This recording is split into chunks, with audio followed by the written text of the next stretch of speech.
Hi, everyone. Good afternoon. It's so wonderful to be here. I'm Anna Gordon. I lead product marketing for wearable software at Meta. That means my job every single day is figuring out how to explain to the world what it feels like when an AI stops living on the screen and starts living with you. Now, the best way to experience this technology is to experience it. So let me show you. Full disclosure, I'm reading my remarks right now off of these. These are Meta's display glasses. You're watching the teleprompter of the future. No confidence monitor, no notes in my hand, no screen between me and you. Just glasses. And this is what we mean when we say technology should disappear. And Meta has been building towards this moment for over a decade. For 15 years, we've been pulled out of the world to access information. Heads down, thumbs scrolling. And we bet at Meta that it didn't have to be this way. It was a decade of R&D, a partnership with the world's most iconic eyewear brand. And now, we have millions of AI glasses on faces all around the world. This is no longer a prototype. It's no longer a promise. It's a category. And we're the only company shipping AI glasses at scale that people around the world want to wear. But here's what I came to tell you today. Everything you've seen so far, that was phase one. Powerful AI, but reactive. You had to know what to ask. Now we're entering phase two. Now, Mark Zuckerberg has called it personal superintelligence for everyone. Let me make that really concrete. The future of AI glasses will be both proactive and understand your unique context. So imagine you're walking into a meeting. Your glasses have already read the brief, they've seen the attendees, they've surfaced the three things that you need to know quietly at the edge of your vision. You didn't need to ask, it just knew. Your glasses will be personal and agentic. Your flight gets cancelled, and before you've even been able to process it, your AI has rebooked you, texted your partner, and adjusted your alarm. Perhaps you confirmed it with a gesture on your metal neural band. Silent, invisible. 30 seconds and done. Over time, the AI learns you. It learns that Tuesday evenings are sacred family time, and it holds everything until morning. It's not an app that you open. It's not a chatbot that you prompt. It's an intelligence that's with you, seeing what you see, acting on your behalf. The phone made AI something that you pull from your pocket. What AI glasses bring is something that's just already there. That's a paradigm shift. Now, you don't have to take my word for it. Let's see how that's playing out in the real world. Take agriculture. AgeaPoint replaced $50,000 LiDAR rigs with a pair of glasses. Farmers walk their fields. AI monitors everything, hands-free. Education. Immerse is teaching language 4 times faster, not in a classroom, not on a screen, but in the real world. And for the 1.5 billion language learners globally, that's transformational. Let's take storytelling. Turkish Airlines filmed an entire global campaign through Meta glasses. First-person POV content across 20 countries. It was a completely new creative canvas. And finally, construction. Diverge is putting AI glasses on job sites. Hands-free documentation, real-time measurement, AI assistance where you need it most. And for millions of people with disabilities, this technology is a bridge to independence. Let's take Claire Stanley. Claire lost most of her sight at the age of 10. Today, she rides the DC Metro to and from work. And for the first time, she can use AI to know when a train is coming. She told us that's independence. And when you design for the edges of human need, you improve the experience for everybody.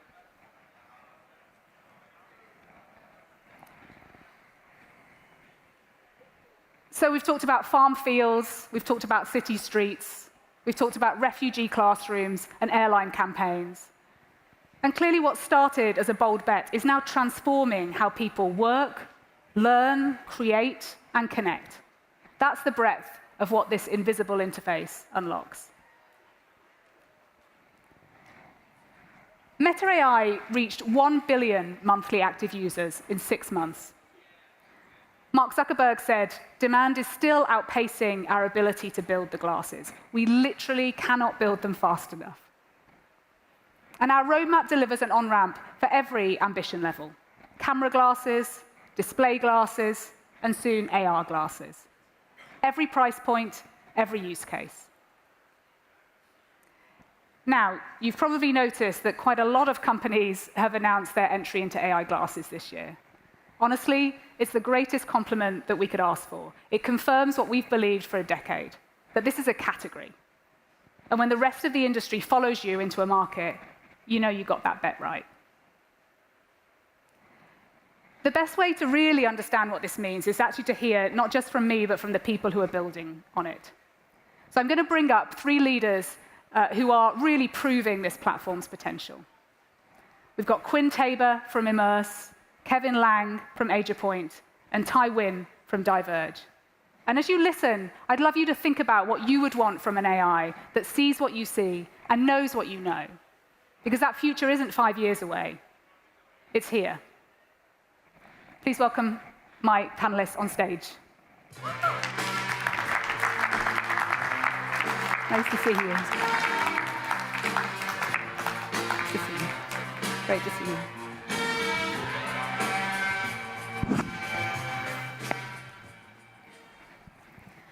Okay, welcome everybody. So I'm really excited to hear you guys talk. Quinn, let's start with you. Back in 2017, you started helping refugees learn English in VR. Now you're putting AI glasses on language learners to help them navigate daily life. What does that mean for a learner to practice language in the real world rather than a virtual one? How does it change the learning outcome? Yeah, thanks everyone. I think I'll start going back to 2017. I was actually living in the Middle East, working for a large charitable foundation focused on the refugee crisis. I learned Arabic firsthand by moving into the refugee slum and living side by side with 6 Syrian refugees.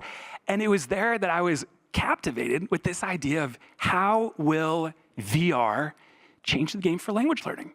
How could all of a sudden a Spanish learner go to the virtual Barcelona and practice their Spanish? Or a French learner in the virtual Paris take a class from an AI tutor or even a live class taught by a certified instructor? It is 2026 today. We've raised $25 million in venture capital, built a team of 75. We've won the award for most innovative VR company and top-selling VR company multiple years in a row. And yet, we haven't been able to solve what we're calling the age-old problem. It's that idea that every language app takes you out of your real life and has you practice on the side, but in that moment of need, where's the AI tutor then? Today, we have a live experience we've been building with Meta for the last year that is now getting tested by 6 of our larger enterprise clients. Carnegie Mellon, ASU, 3 big enterprise clients. And we have film crews on location as we speak. So I thought instead of describing how our app works, I'd actually show you some of the content and narrate it real quick. So let's see if we can get this video up. Okay, here we have Carnegie Mellon. This is a cohort of 6 students that are in Paris, practicing their immersive French on location and here with Ray-Ban Meta. Very basic question. Hey, Immerse, how do I ask directions to the Central Plaza? Now that you've practiced with your AI tutor, you're prepared in that moment to actually have that real conversation with a local. As you're going back and forth, you can see the actual dialogue transcribed, and then ask, hey, Immerse, how did I do? Oh, here's a grammar mistake I'm gonna work on. Next up, Immerse, you can see what I see. Let's look at this menu together. Can you help me find the gluten-free options on this menu? Let's go back and forth, practice the actual dialogue so that now I'm ready to walk in and have the exact conversation with the barista. With the displays, this is where it gets really cool. The idea that on my EMG wristband, I can gesture and have this suggested response prepared. So if you're like me, actually, I just did it. Your brain goes blank, right? And when you're speaking French, looking the barista in the eye, I forget. To have that suggested response, I wish I was wearing my displays, with that next phrase ready, that's a game changer. Next with the displays, this idea of translation will always be kind of that feature use case. Yes, for an intermediate or a beginner learner, they want to see the language, the French and the English. But for an advanced learner, this idea of just the key words getting highlighted in your moment of need, Immerse AI knows what language I've mastered and which keywords are in my proximal range, the next ones I need to work on. Then at the end of the day, I pull up my phone, my desktop, my VR headset, and see, here's the vocab, here are the phrases step by step from the actual transcript of my day. All of a sudden, I can say, hey, I want to practice with my AI tutor once I'm back home and have the exact content that I experienced in real life accessible with my AI tutor. For us, I think the reason that's such a game changer is it really does. It's the first time, powered by AI glasses, that we close the loop on the learning journey. So for us, that is really gonna change the game for education. I'll sit down so I can get out of the way. That's awesome. You've inspired me in equal measure to restart learning Portuguese and thanks, to buy a croissant. That was really fun. Kevin, let's talk about agriculture. It doesn't always immediately come to mind when people think about AI glasses. But I know farmers already spend a lot of time in the field observing, documenting, and interpreting conditions on the field. How can AI glasses augment or streamline the way that agriculture professionals are making decisions? I think the key point is we're not replacing farmers and agronomists in the field. We are helping to make them more capable in the moment. So agriculture is still an industry that's highly visual, it's highly contextual, and decisions are made really based on human observation. So if a farmer or agronomist is walking through the field, they're asking themselves, well, what am I seeing? Is this normal? Is this a disease? Is this some issue with irrigation or some other stress? What's the fruit quality? Do I need to make decisions about labor scheduling and deployment? And then they have to ask, well, what do I even do about that? So the AI glasses help to provide context in a hands-free way and over top of how the field personnel are already working in the field, which is great. And so, the worker can just, take pictures, add audio files and notes. We do a lot of work with 3D and Gaussian splats. We can literally do a digital twin of the area. And then all that data then gets combined with past agronomic information from that same farm, that same field, that same tree or plant, even subplant level at times. So the experience itself is pretty simple. You walk to a tree, walk to a plant, and you ask a question or follow instructions, and we're just kind of documenting this over top of the field work that's already been done. I saw you had a picture of someone pruning grapes, right, with gloves on, and escalating a decision to someone that has more agronomic knowledge that could be a mentor or someone that's helping to upskill a new laborer in the field. But yeah, the glasses combined, that point sample information then can get combined with satellite data, full field regional data, and together can even, outside of the point decisions, can help make better predictions and models for kind of decisions that are made for the next season. So yeah, it's been really interesting seeing some of the data coming off of these wearables and all the ideas that we've got from our customers about what we can do in the future here, especially in California. I mean, where a lot of hard field work is done, and where a lot of permanent crops are grown in the U.S. Yeah, wonderful. Well, we're super grateful at the sort of innovative approach you've taken to it. It's a really exciting partnership. Ty, tell me a bit about construction. Not probably one of the most digitized industries on the planet. I think you set up Diverge specifically to change that. What made AI glasses the kind of technology that is worth betting on in a job site? Construction doesn't seem that long ago when we went from digital, actually 2D drawing sets in the field, to going digital, right? I think the tablet really was a disruptor for industry. It really created efficiency. And but even with that, we started to realize we got really good at capturing data. We captured terabytes of data on an annual basis or just daily basis, whether it is a robotic dog walking the job sites capturing data, or we're walking as a human with a 360 camera. But all that data we're capturing, it was really hard to really surface those actionable insights. I think with the wearable glasses today, we're able to not only capture that data, but instead of walking with a 360 camera, you've got these glasses natively on your face. You're walking the site, you're grabbing notes in the field, you're marking notes, gets pushed back to the drawing sets, and when the office staff looks at it, they can, again, have that same consistent information that you're capturing in the field. And a lot of what we realize is that such a dynamic environment that we work in, that having these types of technologies really helps us really maintain schedule. As we've become such a reactionary industry, these glasses will really help us be more proactive. If you're walking a site daily and you've got thousands of activities, it will help designate what the priorities should be. Within that, you may be able to ramp down a crew, so they may not have to work a Saturday shift, right, which is important. If there's a delay with an installation, you can trigger the supply chain and maybe not have that shipment on site on that Monday and push it to a Tuesday. And so, again, being very proactive in terms of how you manage the process, and all that really helps construction. I think today, projects are so complex, they're accelerated. Within that today, we've got a supply labor shortage, right? And so with this type of technology, I feel construction's ripe for disruption, and the wearables are really going to go enhance that. Yeah, that's phenomenal. And a follow-up question, on a construction site, I imagine it's really important for the workers to be hands-free and to think about the safety considerations of what they're doing, have huge awareness of their surroundings. How do AI glasses work in that kind of environment? Well, it's extremely important. I think when I referenced the tablets in the field, they were cumbersome. I think if you go to any construction site, we've got a lot of safety gear on, and for good reason, right? We want everyone to go home safely every day. Within that, you've got hard hats, you've got visors, you've got gloves. Like every job site we have today, you have to wear gloves. Within that, it was really hard, and you're moving a lot, and so instead of someone looking down at a tablet and trying to take their gloves off to maneuver through the tablet, using the wearables has been just a disruptor in the way that you're looking forward, you're paying attention to what's around you, but then you're able to prompt and access data that, again, allows you to get actionable items in place to go and be effective on the job site on a day-to-day basis. So on the safety front, we just see just a huge, I think, a gain in all things across the board. Yeah.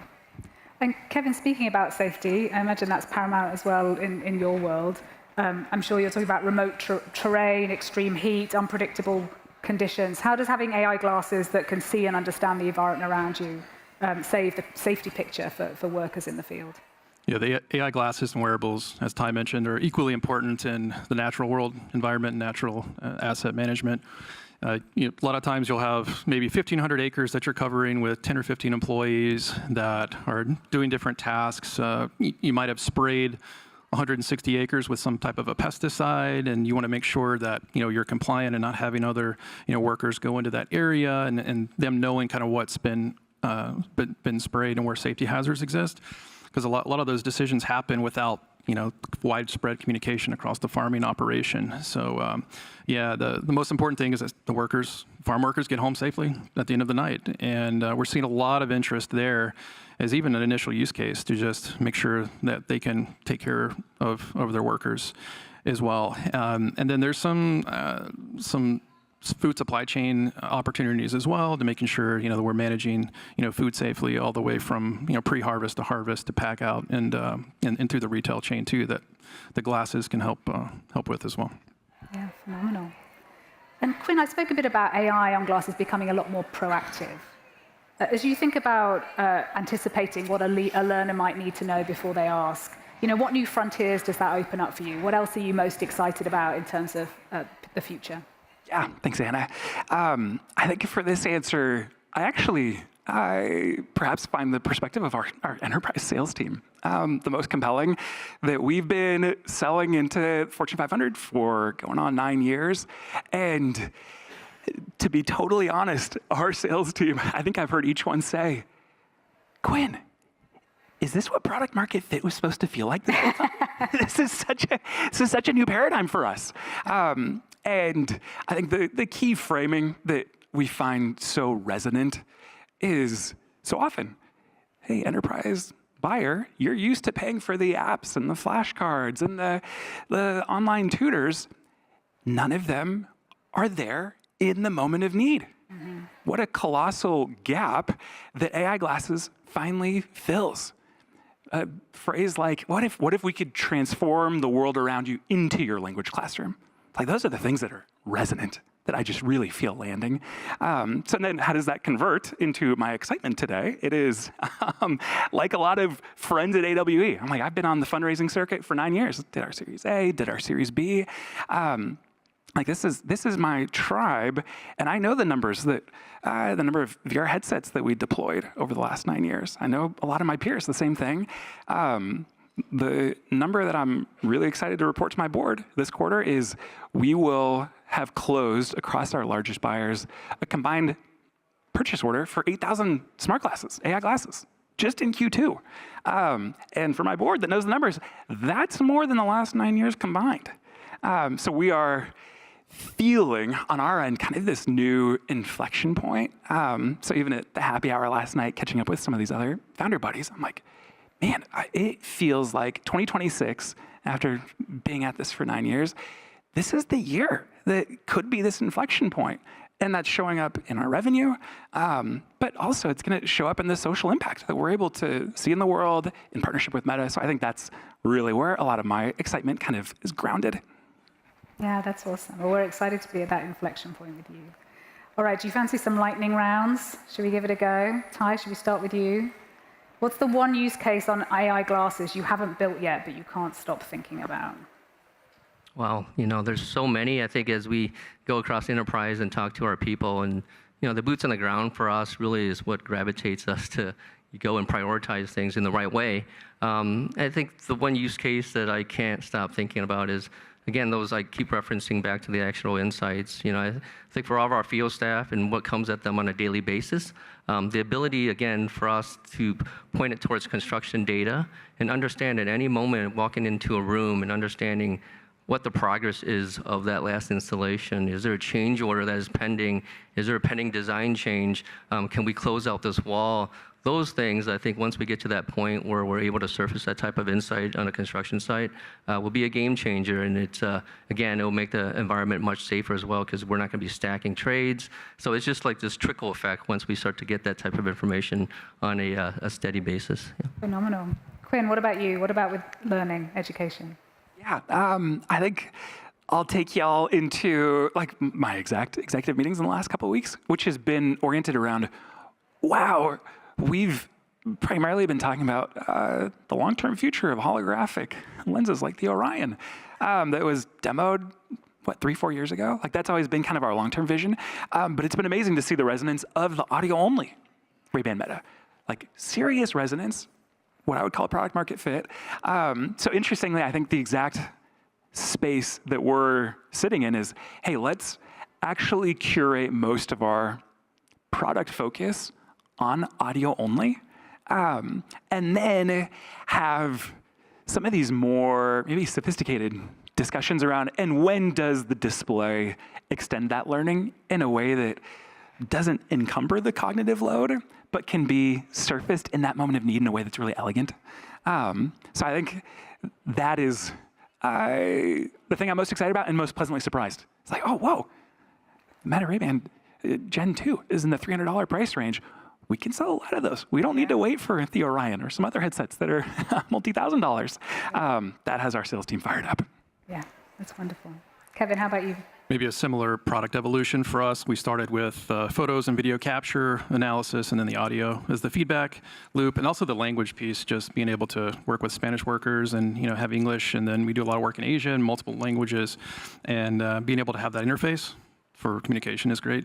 But it is the display. How can we put work instructions in the field of view while someone's in the field to assure that something is done consistently in the same process. So if it's some type of a chemical or bio application, if it's addressing a disease, if it's destructively taking down a plant or performing other work instructions, and then also putting that dynamic feedback that's contingent on the conditioning that we measure through our models as well. But just giving that next kind of form factor for immersion, and that's what we're excited to continue to work on that this year.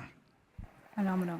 Well, look, thank you. It is such a privilege for me to work on these glasses, but it's even more of a privilege when I speak to people like you who are bringing such brilliant creativity and innovation to this space. So thank you. Just one final plug to the audience. There should be a QR code on your seats and now on the screen. If you have been inspired by this talk and want your own pair of Ray-Ban Metas, we are giving away a free pair for those who complete a very short survey on this link. So we'd love to hear from you. Thank you so much for your attention today, and thank you for our wonderful panelists.